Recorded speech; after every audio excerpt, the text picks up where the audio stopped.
नमस्कार। आज हम एक कहानी के परतों में उतर रहे हैं जो हमें मिली है फिल्म पति पत्नी और वो के सारांश से। कहानी है कानपुर के एक पीडब्ल्यूडी इंजीनियर की, उसकी वाइफ की, और फिर एक तीसरी एंट्री होती है।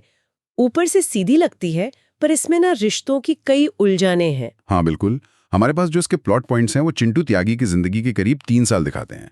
मतलब शादी से लेकर फिर एक क्राइसिस आता है और फिर उसका रेजोल्यूशन। हाँ, तो आज हम इन्हीं हिस्सों को थोड़ा बारीकी से देखेंगे, समझेंगे कि किरदारों के जो फैसले हैं, उनके झूठ, उनका एहसास, ये सब हमें रिश्तों के बारे में क्या बताते हैं। और ये देखना भी बड़ा दिलचस्प है कि कैसे रोजमर्रा की जो बोरियत होती है, थोड़ी अधूरी ख्वाहिशें और एक छोटा सा भटकाव, ये सब मिलकर किरदारों को एक ऐसी सिचुएशन में खड़ा कर देते हैं जहां उन्हें खुद को और अपने रिश्ते को दोबारा देखना पड़ता है। तो हम यहाँ शादी, वफादारी, झूठ का जो साइकोलॉजी है और माफी, इन सब पर भी बात करेंगे। ये काफी कॉम्प्लेक्स चीजें हैं। बिल्कुल। तो फिर शुरू करते हैं कहानी के सेंट्रल कैरेक्टर से, अभिनव चिंटू कुमार त्यागी। हाँ, चिंटू कानपुर पीडब्ल्यूडी में सरकारी इंजीनियर, बिल्कुल टिपिकल मिडिल क्लास पति और बेटा लगता है। हाँ, जिसकी जिंदगी एक ढर्रे पर चल रही है, सेट है सब। फिर उसकी शादी होती है वेदिका त्रिपाठी से, लखनऊ की है। अच्छा। फिजिक्स टीचर है, दिखने में स्टाइलिश भी हैं और महत्वाकांक्षी भी लगती हैं। तो ये एक अरेंज मैरिज है। हाँ, अरेंज मैरिज है, लेकिन कहानी बताती है कि शुरुआत में आपसी समझ और ईमानदारी थी।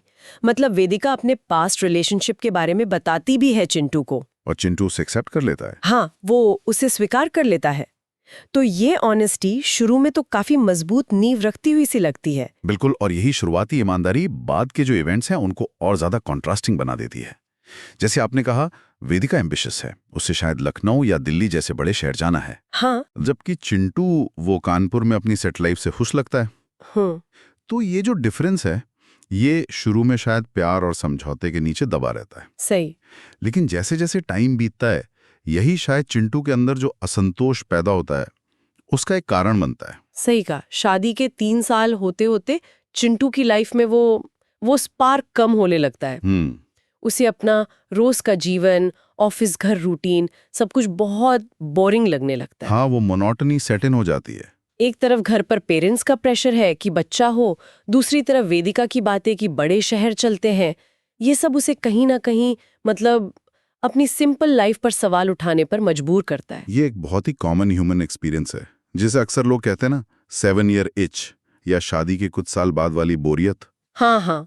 चिंटू वेदिका से प्यार तो करता है, ऐसा नहीं है कि प्यार खत्म हो गया, पर वो शुरुआती जोश, वो रोमांच, वो अब नहीं रहा, गायब है। हाँ, उसे लगता है कि लाइफ में कुछ कुछ मसाला चाहिए। हाँ। और यही वो खालीपन है, वो तलाश है जो उसे बाहर के आकर्षण की तरफ शायद धकेलती है। और ठीक इसी पॉइंट पर एंट्री होती है तपस्या सिंह की। वो वो दिल्ली की एक young, modern, attractive fashion designer. अच्छा। वो कानपुर आती है अपने बुटीक के लिए कोई वर्कशॉप की जगह देखने, और इसी काम से वो चिंटू के ऑफिस पहुंचती है। शायद पीडब्ल्यूडी इंजीनियर होने के नाते वो मदद कर सकता है। और चिंटू वो फौरन तपस्या की तरफ खिंच जाता है। बिल्कुल। तपस्या की पर्सनालिटी, उसका कॉन्फिडेंस, उसकी बातें, ये सब चिंटू को अपनी बोरिंग लाइफ से एकदम अलग लगता है। और तपस्या से जो उसे अटेंशन मिलता है ना, वो उसे स्पेशल फील कराता है। ये सिर्फ फिजिकल अट्रैक्शन नहीं है मेरे ख्याल से। हाँ, शायद वो एहसास है कि कोई उसे खास समझ रहा है। हाँ, वो महसूस कराना कि तुम इंटरेस्टिंग हो, जो उसे लगता है कि शायद वेदिका से या अपनी लाइफ से अब नहीं मिल रहा। अच्छा, तो यहाँ से मामला और उलझ जाता है। चिंटू तपस्या के करीब आने के लिए, उसकी सिंपैथी पाने के लिए एक अविश्वसनीय झूठ बोलता है। क्या? वो तपस्या को बताता है कि उसकी वाइफ वेदिका, उसका अफेयर चल रहा है। अरे बाप रे! और वो भी राकेश यादव नाम के लड़के से। ये राकेश यादव कौन है? मजे की बात यह है कि राकेश यादव असल में वेदिका की फिजिक्स क्लास का एक स्टूडेंट है, जिसका वेदिका पर क्रश है। ओह, मतलब ये झूठ तो बहुत ही बचकाना, और मतलब सोचा भी कैसे उसने? हाँ। इसके पीछे क्या साइकोलॉजी हो सकती है? ये झूठ चिंटू के कैरेक्टर के बारे में बहुत कुछ कहता है। एक तो उसकी गहरी इनसिक्योरिटी, वो अपनी प्रॉब्लम फेस करने के बजाय खुद को बेचारा पति दिखाकर सिंपैथी लेना चाह रहा है। हाँ, विक्टिम कार्ड खेल रहा है। बिल्कुल। दूसरा, उसकी एस्केपिस्ट टेंडेंसी, मतलब असलियत से भागकर एक फिक्शन बना रहा है जिसमें वो पीड़ित है और तपस्या उसे बचाने वाली। और ईसन ये उसकी मॉरल वीकनेस भी दिखाता है। वो एक बेगुनाह स्टूडेंट और अपनी पत्नी दोनों की इमेज खराब कर रहा है सिर्फ अपने थोड़े से एडवेंचर के लिए। सही बात है। और तपस्या, जो शायद सच में एक दुखी आदमी की हेल्प करना चाहती हो, वो इस कहानी पर यकीन कर लेती है। हाँ, और फिर उनके बीच की वो प्रोफेशनल बाउंड्री धुंधली होने लगती है। एग्जैक्टली। और इस पूरे खेल में चिंटू का दोस्त और कोवर्कर फहीम रिजवी, हाँ, फहीम। वो एक तरह से साइडलाइन पर है। वो जानता है इस झूठ के बारे में, कई बार चिंटू को कवर अप भी करता है, लेकिन वो दबी आवाज में ही सही सवाल भी उठाता है उसके इरादों पर। वो जैसे चिंटू की कॉन्शियस की आवाज है जिसे चिंटू सुनना नहीं चाहता। फहीम का कैरेक्टर भी इम्पोर्टेंट है। वो दिखाता है कि कैसे दोस्ती में भी लोग कई बार गलत चीज को नजरअंदाज कर देते हैं या टोकने की हिम्मत नहीं कर पाते। सही। उसका होना चिंटू को अकेला महसूस नहीं होने देता, पर शायद गलती का एहसास होने से भी रोकता है, क्योंकि कोई है जो राज जानता है फिर भी साथ है। लेकिन कहते हैं ना, झूठ के पाँव नहीं होते, ज्यादा दिन चलता नहीं। हाँ। कहानी में ट्विस्ट तब आता है जब वेदिका एक दिन इत्तेफाक से चिंटू और तपस्या को साथ देख लेती है। ओह, तो उसने पकड़ लिया? देख लिया, लेकिन वो तुरंत कोई सीन क्रिएट नहीं करती है। अच्छा। वो चिंटू से कुछ नहीं कहती, बल्कि चुपचाप उस पर नजर रखना शुरू कर देती है, उसके फोन कॉल सुनती है। उसका ये रिएक्शन काफी कंट्रोल्ड लगता है। वेदिका का ये संयम, ये उसकी मैच्योरिटी दिखाता है। हाँ।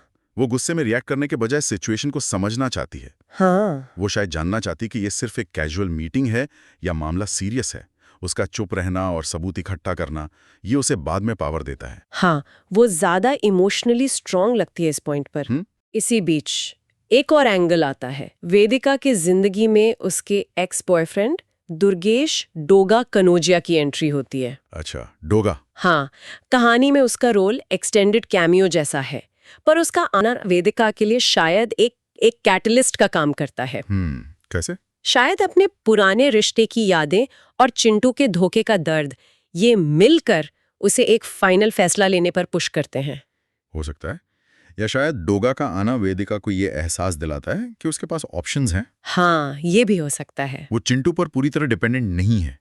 ये उसे वो कॉन्फिडेंस देता है जो उसे चिंटू को कन्फ्रंट करने के लिए चाहिए था। अब उसके पास प्रूफ भी है और शायद इमोशनल सपोर्ट भी। और फिर वो दिन आता है जब वेदिका चिंटू को कन्फ्रंट करती है। फाइनली वो उसे साफ साफ बताती है कि उसे सब पता है, तपस्या के साथ उसका मिलना जुलना, और वो जो उसने झूठी कहानी बनाई है अफेयर वाली, सब कुछ। चिंटू का रिएक्शन क्या होता है? वो तो हक्का बक्का रह जाता होगा। वेदिका का दिल टूट जाता है, वो बहुत हर्ट और ठगा हुआ महसूस करती है और वो घर छोड़कर चली जाती है, ये कहते हुए कि ये शादी अब खत्म। तो ये चिंटू के लिए पहला बड़ा झटका है जब उसे लगता है कि उसका खेल अब पकड़ में आ गया है। हाँ, खेल खत्म। लेकिन यहां से कहानी एक और दिलचस्प मोड़ लेती है। वेदिका सिर्फ एक विक्टिम बनकर नहीं रहती। नहीं, बिल्कुल नहीं। चिंटू के धोखे ने उसे चोट तो पहुंचाई है, पर अब वो सिचुएशन को अपने हाथ में लेती है। वो फैसला करती है कि वो चिंटू को सबक सिखाएगी, और अपने स्वाभिमान के लिए भी शायद। हाँ, बिल्कुल। तो वो एक प्लान बनाती है। हाँ, और ये प्लान काफी फिल्मी है। वेदिका, डोगा और तपस्या तीनों मिल जाते हैं। तपस्या भी? वो क्यों? हाँ, यही तो इंटरेस्टिंग है। तपस्या को अब तक सारा सच पता चल चुका है। वो चिंटू के झूठ से ज़ाहिर नाराज है, और शायद इसलिए भी कि वो और वेदिका तपस्या की वर्कशॉप वाले प्रोजेक्ट पर साथ काम कर रही थी, तो उनमें एक दोस्ती हो गई थी। अरे वाह, ये तो बढ़िया एंगल है।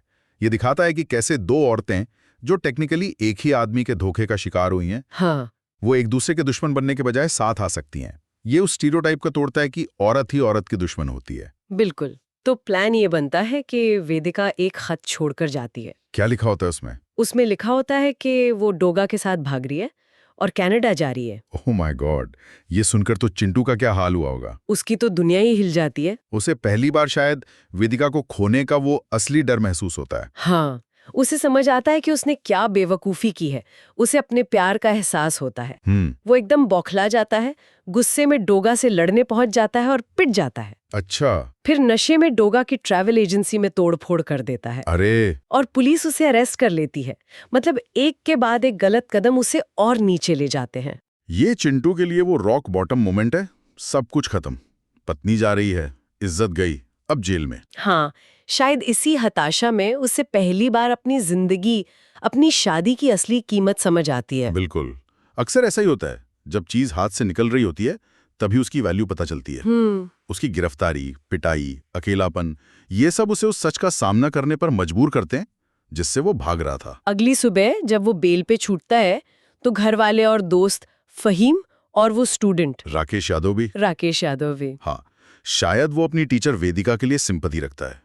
वो सब उसे बताते हैं कि वेदिका कनाडा वाली फ्लाइट पकड़ने एयरपोर्ट निकल चुकी है। तो अब क्या करेगा चिंटू? ये सुनकर तो वो बिल्कुल टूट जाता है। और फिर शुरू होता है वो क्लासिक फिल्मी चेज सीन। Airport chase. हाँ, चिंटू, पुलिस उसके पीछे लगी है क्योंकि वो बेल पर है, शायद शहर छोड़ने की इजाजत नहीं। इसके बावजूद वो अपने परिवार के साथ वेदिका को रोकने के लिए लखनऊ एयरपोर्ट की तरफ भागता है, पूरी डिस्परेशन के साथ। हाँ, पश्चाताप और हताशा में। ये भागदौड़ सिर्फ फिजिकल नहीं है, ये उसकी इमोशनल उथल-पुथल है। वो वेदिका को वापस पाना चाहता है किसी भी कीमत पर। एयरपोर्ट पर पहुंचकर क्लाइमैक्स होता है। क्या होता है? चिंटू को वेदिका, डोगा और तपस्या तीनों एक साथ मिलते हैं। ओहो, सब वही हैं। हाँ, इससे पहले कि चिंटू कुछ कहे, तपस्या उससे बात करती है। तपस्या क्या कहती है? वो कहती है कि चिंटू ने गलत किया, लेकिन वो उसे माफ करती है क्योंकि उसे लगता है कि चिंटू दिल से बुरा नहीं है, बस अपनी बोरियत और इनसिक्योरिटी का शिकार हो गया था। वो ये भी क्लियर करती है कि चिंटू ने उसके साथ फिजिकली चीट नहीं किया था। यहाँ तक कि जब चिंटू कहता है कि मुझे थप्पड़ मारो, सजा दो, तो वो मना कर देती है। तपस्या का ये रिएक्शन काफी मैच्योर है। वो उसे गलती का एहसास करा रही है, पर उसे विलेन नहीं बना रही। हाँ, कि फिजिकल चीटिंग नहीं हुई, ये शायद वेदिका और चिंटू के बीच सुलह की एक खिड़की खोलता है। हो सकता है। और फिर होता है सबसे बड़ा खुलासा। क्या? पता चलता है कि वेदिका के भागने की, कनाडा जाने की, ये पूरी कहानी एक प्लान थी। किसका प्लान? वेदिका, डोगा और तपस्या तीनों ने मिलकर ये जाल बिछाया था। अरे, उनका असली मकसद था चिंटू को उसकी गलती का एहसास कराना, उसे उसकी पत्नी और शादी की कीमत समझाना। तो मतलब वेदिका कहीं नहीं जा रही थी? नहीं, असल में डोगा अकेले कनाडा जा रहा था, वेदिका नहीं। ये सुन के चिंटू को कैसा लगा होगा? एक और शॉक, पर शायद इस बार राहत वाला। हाँ, राहत वाला। तो इस पूरे ड्रामे का मतलब क्या निकला? चिंटू को अपनी गलती का, अपनी बेवकूफी का गहरा एहसास होता है। हाँ, उसे समझ आता है कि वेदिका के साथ उसका जो रिश्ता है वो उस बाहरी टेम्परेरी एक्साइटमेंट से कहीं ज्यादा गहरा, ज्यादा जरूरी है, जिसकी वो तलाश कर रहा था।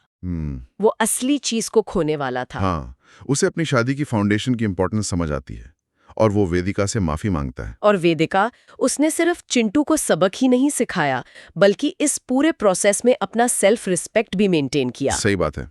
वो बेचारी बनकर नहीं बैठी रहे, उसने सिचुएशन को कंट्रोल किया और आखिर में वो चिंटू की माफी एक्सेप्ट कर लेती है। तो सुलह हो जाती है। हाँ, वो सुलह कर लेते हैं, घर वापस चले जाते हैं और अब चिंटू अपनी पत्नी को, अपनी जिंदगी को एक नई नजर से देखता है, ज्यादा इज्जत से, ज्यादा प्यार से। ये सॉल्यूशन दिखाता है कि कभी-कभी रिश्तों को बचाने के लिए ऐसे शॉक्स की जरूरत पड़ती है। हालांकि ये सवाल जरूर उठता है कि क्या इस तरह के प्लान्स जिसमें धोखा और झूठ इन्वॉल्व हों, हाँ, क्या वो वाकई भरोसे को ठीक कर सकते हैं या भविष्य के लिए और कॉम्प्लिकेशंस पैदा करते हैं?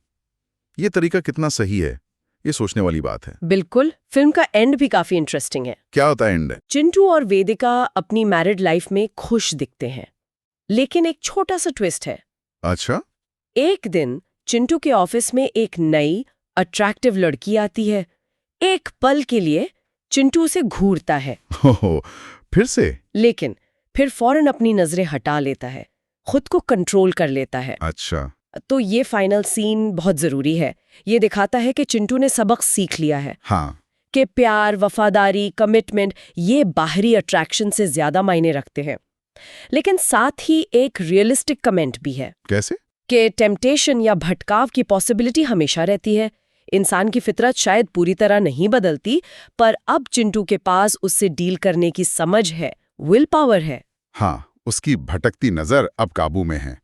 कम से कम इस बार तो यही लगता है। बिल्कुल। तो कुल मिलाकर हमने पति पत्नी और वो की कहानी से देखा कि कैसे एक शादीशुदा कपल की लाइफ में बोरियत आती है, फिर बाहरी आकर्षण, झूठ और फिर पछतावा, और उसके जरिए एक बड़ा बदलाव। कहानी हमें रिश्तों की कॉम्प्लेक्सिटीज, कम्युनिकेशन गैप के खतरों और माफी की इम्पोर्टेंस के बारे में सोचने पर मजबूर करती है। बिल्कुल, ये कहानी दिखाती है कि कैसे हम कई बार अपनी लाइफ की अच्छी चीजों को फॉर ग्रांटेड ले लेते हैं हाँ, और उनको खोने के डर से ही उनकी असली कीमत पहचानते हैं। इसने शादी में ईमानदारी, पर्सनल एम्बिशन और म्यूचुअल रिस्पेक्ट जैसे थीम्स को भी छुआ। वाकई ये कहानी सोचने पर मजबूर करती है। कई पढ़ते हैं इसमें। और अंत में एक सवाल सोचने के लिए छोड़ जाते हैं। क्या? ऑफिस में आई वो नई लड़की, हाँ, उसे देखकर चिंटू का वो एक पल का ठहराव हाँ, और फिर खुद को संभाल लेना, हाँ। क्या ये दिखाता है कि बदलाव परमानेंट है या ये सिर्फ एक मोमेंट्री जीत थी? अच्छा सवाल है। और क्या वेदिका जैसे सबक सिखाने वाले प्लान, हाँ। भले ही इरादा अच्छा हो, क्या वो लंबे समय में रिश्ते में गहरे डाउट या विश्वास के बीज बो सकते हैं? मतलब रिश्ते को बचाने के लिए किस हद तक जाना सही है? हाँ, और उसकी कीमत क्या होती है, इस पे सोचा जा सकता है।